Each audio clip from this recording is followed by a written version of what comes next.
Robert Trujillo. Now I take it over to Dina.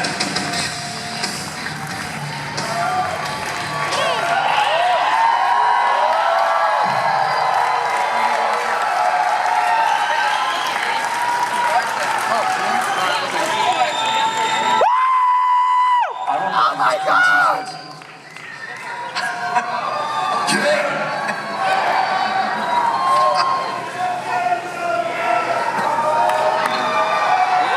All right then. Hi, Gina. Hi. Hello. Testicles, 1, 2. Okay, but let me just point this out. Metallica is here at Comic-Con. The world just turned upside down. It's great. Thank you for having us. This is fucking awesome. Yeah! Come on! My team's on fire! Silencio, please. Wow. It's very serious, so you gotta be serious. Very serious. It is indeed. We are here to talk about the new film, Metallica Through the Never, which is very serious and very cool. This is much more than a concert film. It's a performance film, and it has a really amazing narrative. And I think before we go any further, maybe we should just premiere the theatrical trailer that's never been seen before for this movie. And if you have these, they're 3D glasses, you should please put them on now. Okay. Do we get some soon?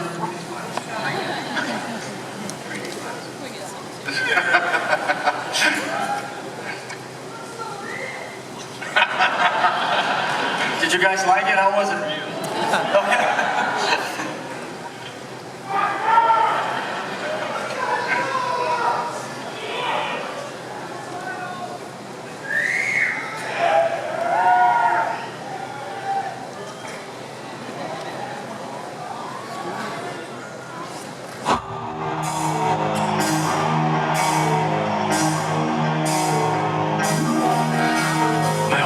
I've been waiting for that moment when it all starts to make sense. You got a truck that's out of gas in the city, you're gonna find it, and we got something the band needs tonight, okay? You get it back and you know what to do. Another night, another show. I do what they tell me. I go where they send me. But sometimes the moment that changes everything is the one you never see coming.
Time, come on.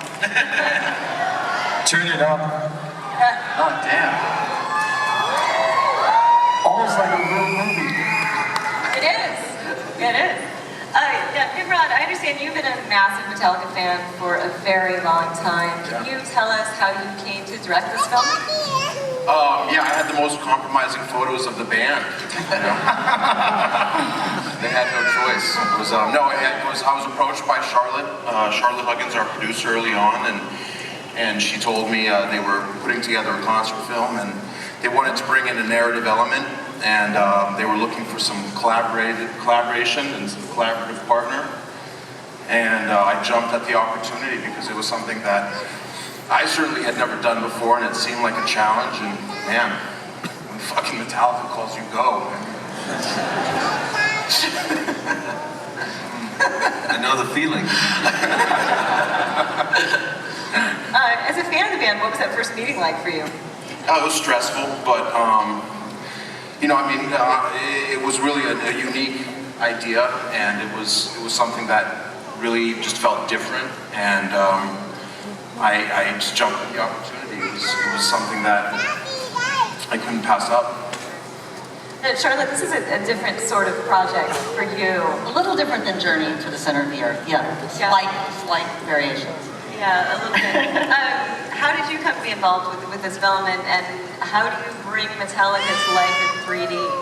Well, I was called by Metallica's management, actually gave me a call, Q Prime, and asked me if I wanted to do a project with Metallica, and I said, you know, I'm so interested in doing a concert movie, and he said, no, they don't want to do that, they want to do something bigger and better, and I was invited to go to HQ, and as Nim said, I was really excited and honored to do that. I sat down with them, and they immediately presented an idea which included this amazing stage that you see in that trailer. We called it the aircraft carrier because it's this incredible stage with all sorts of amazing things that it does in the course of the movie, and you know, events. And so I thought, this sounds really interesting, and the idea that they presented was to do a narrative movie in which a concert takes place, and the concert is part of the story. And Dane, you're a key part of that narrative. I understand you were actually not allowed to listen to Metallica when you were younger, is that true? Yes, it is. Yeah, my parents did this really weird thing when I was younger, when I wanted to listen to CD or whatever, they would buy it first and then listen to it and then let me know if I was allowed to listen to it. And I was not allowed to listen to Metallica. That got vetoed? If only she would have known. Yeah. No, and then I did this movie, Place Beyond the Pines, and thanks. And I started to listen to the band for the movie, you know, because I figured it was something that Jason would listen to. And then it was like a year later that I got a phone call saying like Metallica wants you to be in their movie. Yeah, and it was just like, wow, okay. And then they sent me the script, and the script is like 15 pages of just like paragraphs of the story. You know, I don't actually like talk in the movie at all. And so much crazy shit happens in the movie. It took me like 10 times of reading it before I had any sort of semblance of what was going on. And I was like, wow, this is just way too unique of an experience not to explore further. So I met with Nimrod, and Nimrod, you know, kind of let me know what it means to him. Like I go on this journey for a bag in the movie, and it's all about like what's in the bag and what would you go through to do something for someone you love or something you love. So yeah, so at the end it was like this crazy ass story with a really passionate director, and I got to hang out with Metallica for 3 weeks, so no brainer. Now, you talked a lot about the film, and you know, I think maybe this might be a good time to show the audience a little bit more about what we're talking about here. We've got a special clip from the film that will only be seen in IMAX theaters, preceding Elysium and Riddick, and you guys get to see it right now. Again, 3D glasses are required. I love you too.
experiences on there.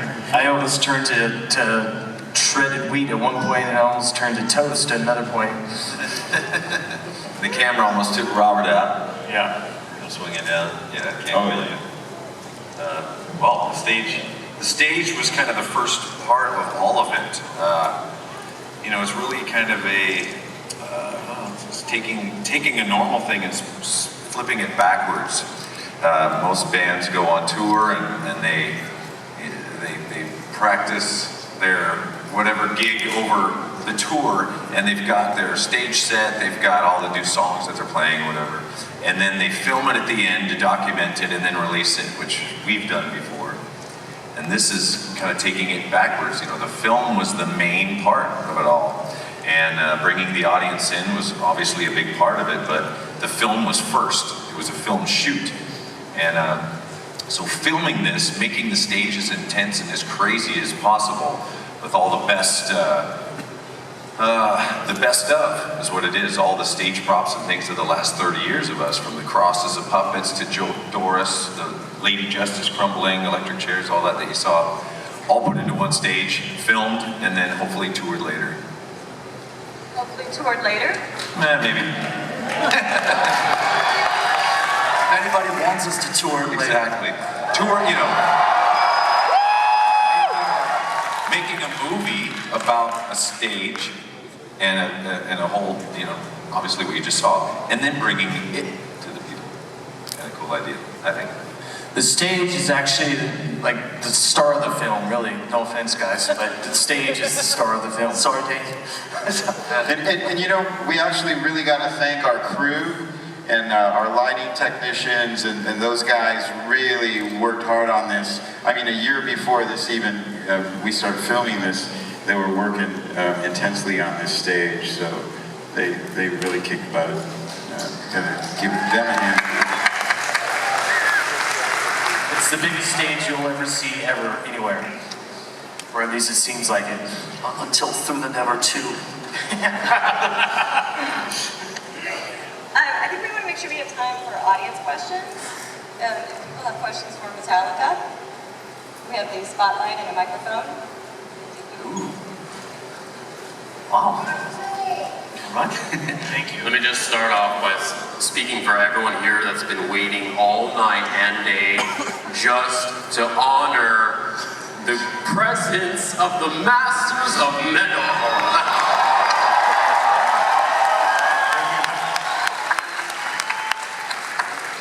Now, your music is an inspiration in my life. It's the fuel to it's my everyday. Now, rumors are you're working on a 10th studio album. Can we hear what that might sound like? Is it really the 10th? I thought it was like the 70th. 71st album? We've been really busy with this thing for quite some time. It's pretty much overwhelmed the last 2 years of our lives. We've been busy. We've been busy. This whole grind is we got about 2 more weeks of work on the movie, and then we got to go around and hear ourselves talk about it for about 6 or 8 weeks. We should be done with that, hopefully by the middle of October. And then I think we may have run out of other projects to do other than making a Metallica record. So it's time to go back. 2014 will be all about another Metallica record, but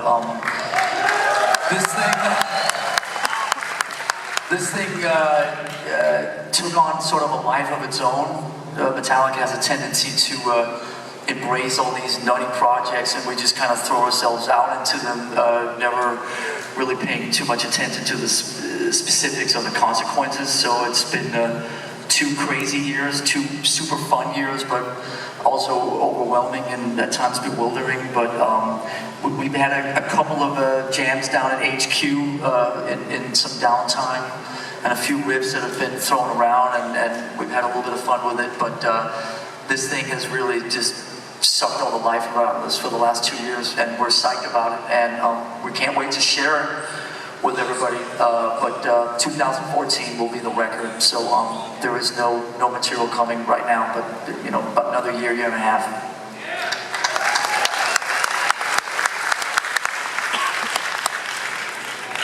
Hey guys, my name is Madigan. I'm a part of your fairly sizable female contingent of fans.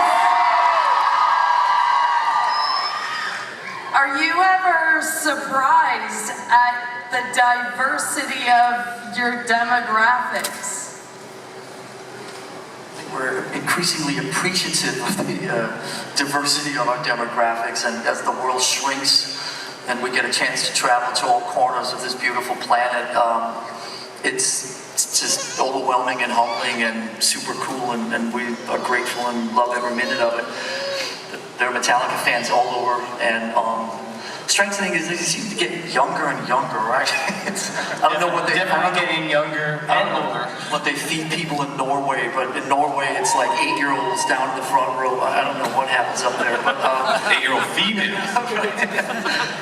But we are all about diversity, and as you can see, the four of us and everybody up on this stage, we're all a pretty diverse group of people and come from different backgrounds and different cultures and different upbringings, and we embrace diversity. We're just getting started. The lady with the sign is motioning at me. What? But there's just nobody following us. Kick her out. No, sorry. There's nobody following us, so let's just keep this going all night, right? Let us in anyway, right? Exactly. You're not coming back, Metallica. I think we might have one bit of business to take care of after this question, though, so...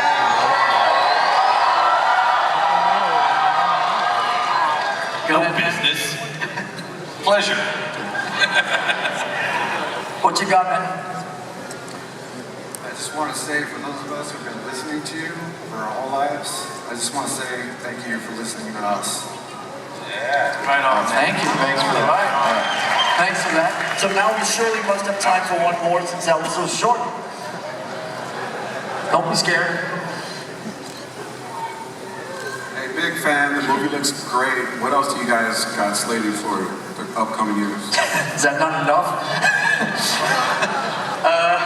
We also have Metallica Sandwich is coming your way. How does a Metallica exercise video sound to you? Sweating to the oldies with Kirk Hammett. That's right. You should see Kirk in his yoga positions. It's pretty sexy. I actually have a picture of me and the person that we're going to do the Metallica exercise video with. I wish it was big enough to share with all of you because it's really funny. Is there another movie question? Hey. No movie question, but question is, greatest rock band in the world. Thing is, who would you like to tour with? I mean, ever, just in the history, or even present. We have toured with Suicidal. Deep Purple. I'll take Deep Purple, Kirk. Mid-70s UFO with Michael Schenker, since they're my favorite band. So, speaking of touring, and concerts.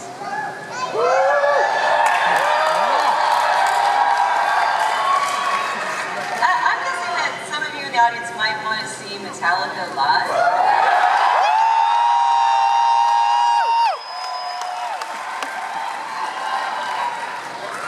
Tonight might be your lucky night.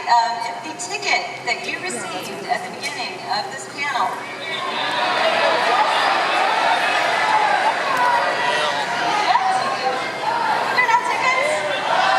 Oops. I didn't get one.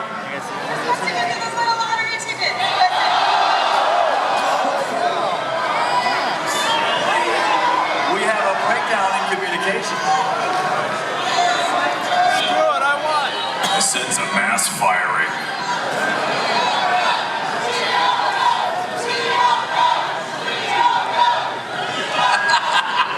Okay, so what's supposed to happen, and there's some tickets here, so is there We'll get through this. I'm just the drummer, okay?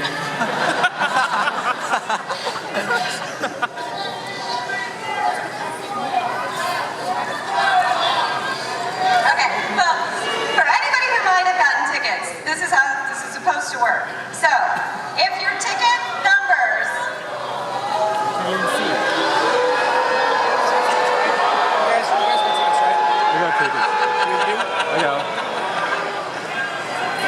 Okay.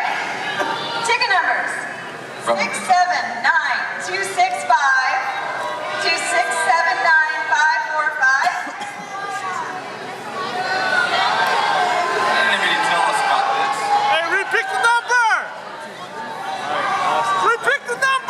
Nobody told me about this part.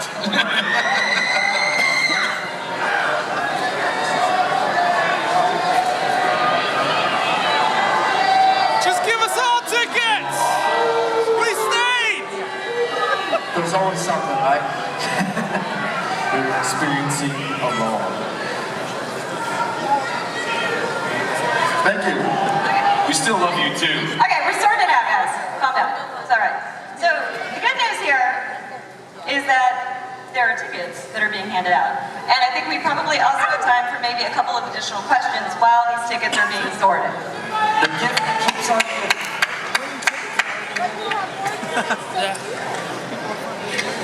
No more questions.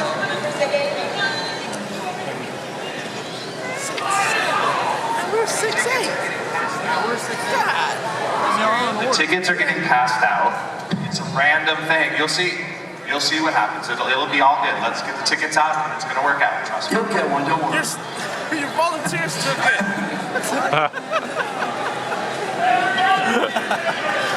Next question. Audience questions. I have a question. Whose idea was that?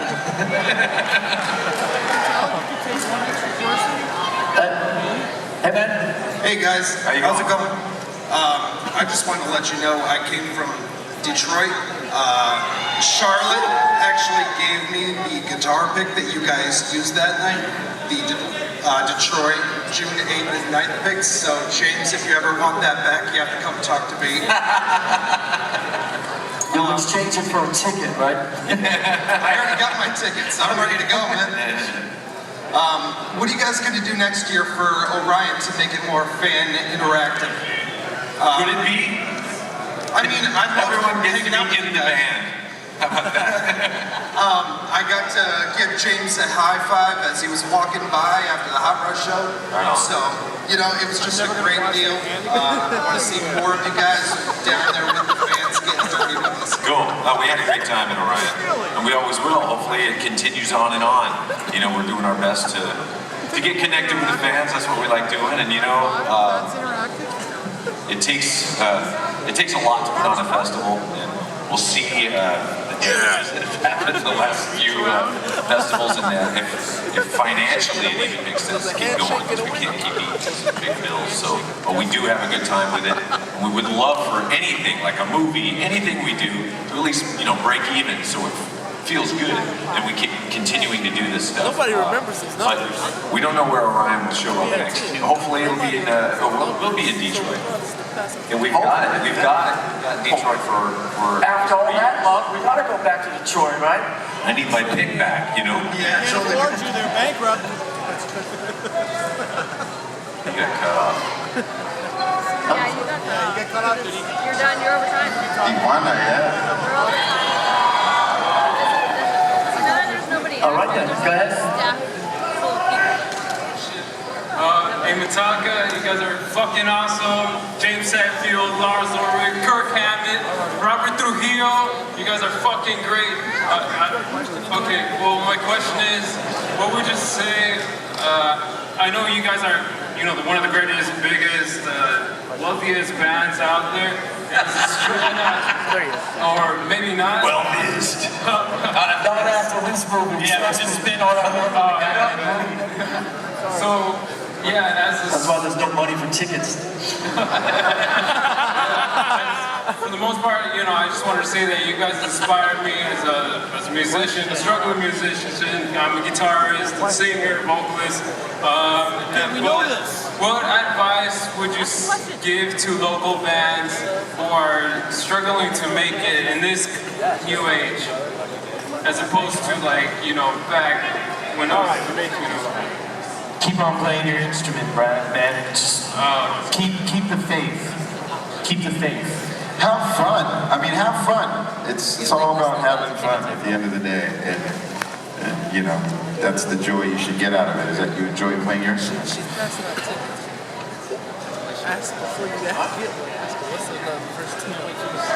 Hey, I gotta catch a plane, everybody. I'll see you later. Hello again. This is for the director.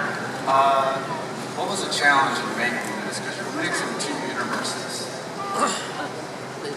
I'm sorry, brother. Can you repeat the question, please?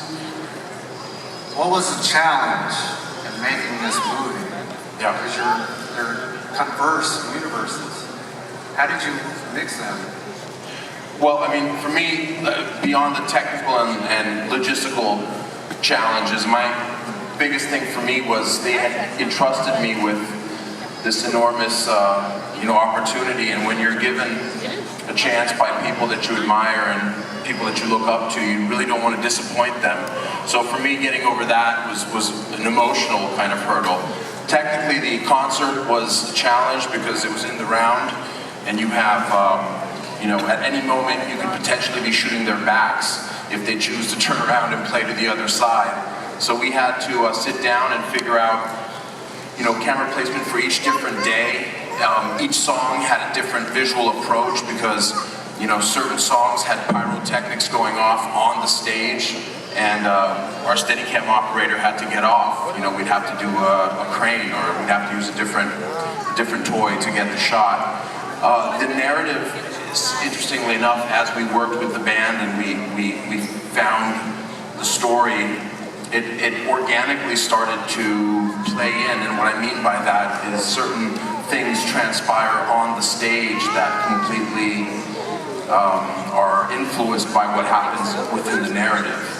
For me, it was a fascinating process because it was something that I had never seen before. I had nothing to reference. A lot of times you can, when you're making a movie, you can go, oh, that shot in Blade Runner, but we had nothing to reference.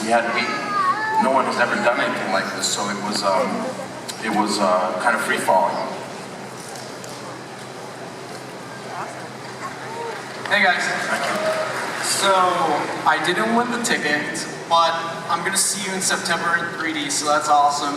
But my question is, what percentage of the movie is 3D, or not 3D, is you guys, and what percent is Dane's story? Even though I love Dane, I want to see you guys more. Yeah, we want to see more of Dane. It's much better looking than all four of us combined. That's probably, I would say maybe that's best left unanswered. I appreciate what you're saying. It's two it's two parallel universes that sort of cross paths all the time. Breaking that down into percentages, I don't know if that does anything. There's plenty of Metallica in there. You're not going to walk away going, I wish there was more Metallica in there, and I think there'll be more people going, put more Dane up there. Get these guys off the screen. Hey, there's two of you. Metallica baby. Metallica baby. All right then. Oh yeah, sure. I didn't get to go to Baby 4 because I had to stay home with the kids, but I'm drunk this time. For you! Someone's got to stay. I know. He falls asleep to the Rock My Baby, Metallica, obviously. So my question is for you guys, what do you have to say for the next generation of Metallica fans? Welcome. Stay in school, eat your vegetables.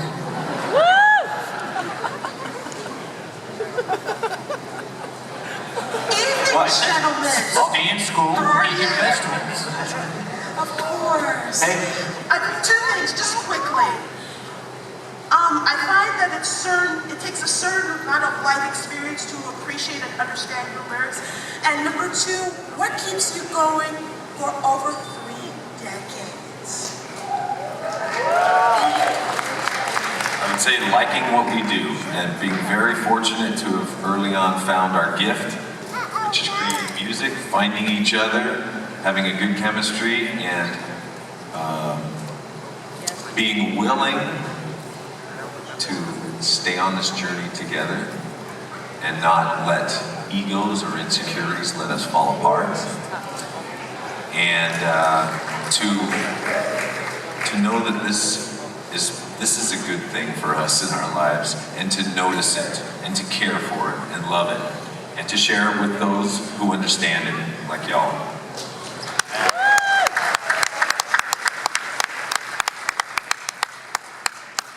Hey guys, your music's been the soundtrack for my life since 1987. Thank you. Injustice for All, greatest album of all time, hands down. And my question is for James or Lars or both, whoever wrote the lyrics to Frayed Ends of Sanity. Was there a specific life experience or behavior pattern or anything that fueled the lyrics for that song? Thanks. Birth. Birth and just living. You know, most of my life was full of questions, and it still is.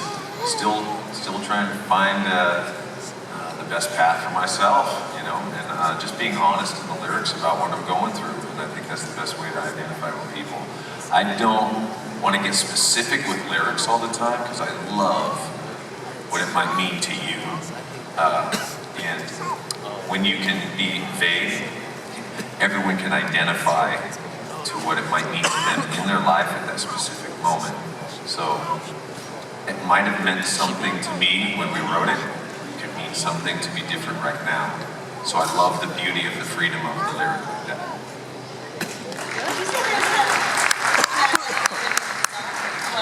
Reflects that idea?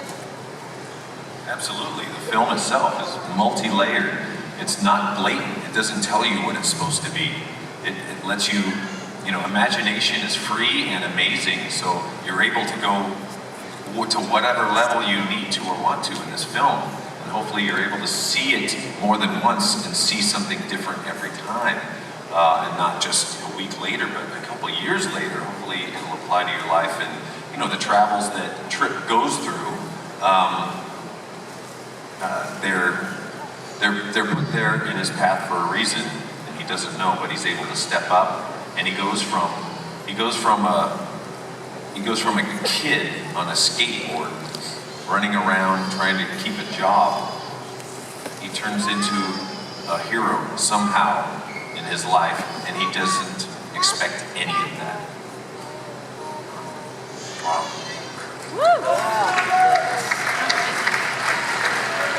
Okay, I think now we have time for one last question. Hey guys, with movies like The Who's Tommy and Pink Floyd's The Wall already in existence, what elements do you hope to share with these epic films, and what elements do you hope to introduce that would set you apart from these epic films? Oh, I mean, to even be considered in the same sentences as movies like that would obviously be a super next level honor. The main thing that, you know, like I said before, when we set out on creative journeys, most of the time we have no idea where we're going to land, and this was certainly the case here also. And this has been a total mindfuck of a 2-year ride. You know, often you can't really get the perspective until you get away from the project. I don't know what our records do or mean or sound like until I get away from making them. So this movie's still way too close, at least to me. I don't really have that perspective yet. I do know that we've put a lot of hard work and sweat into trying to make a movie that's really different from any other sort of music-based films. So your Last Waltzes, your Woodstocks, the Walls, and so on, they all stand on their own pedestals. If our movie somehow can add an additional element to that great set of music films, would be an honor. But the main thing that I'm really proud of, and I know nobody can ever take away from this film, is that it's really unique.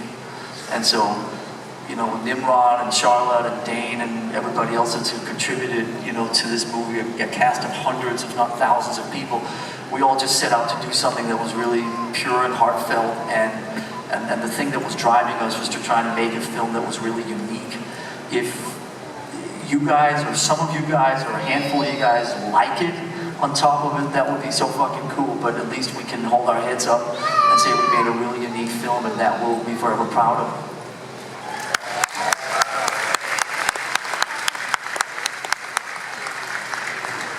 And on that lovely note, I think we're going to try this again. Thanks everybody for your patience. Very, very sorry about the ticket mix-up earlier. The good news is that if your ticket has the numbers between 679265 and 679545, you have won a pair of tickets to see Metallica tonight. Right on. So after this panel is over, head to room 28C, upper level, and that's where you can pick up your tickets. And thanks again to Metallica for being here. Thank you. It was really fantastic. This is so cool. Thanks for this. And make sure you check out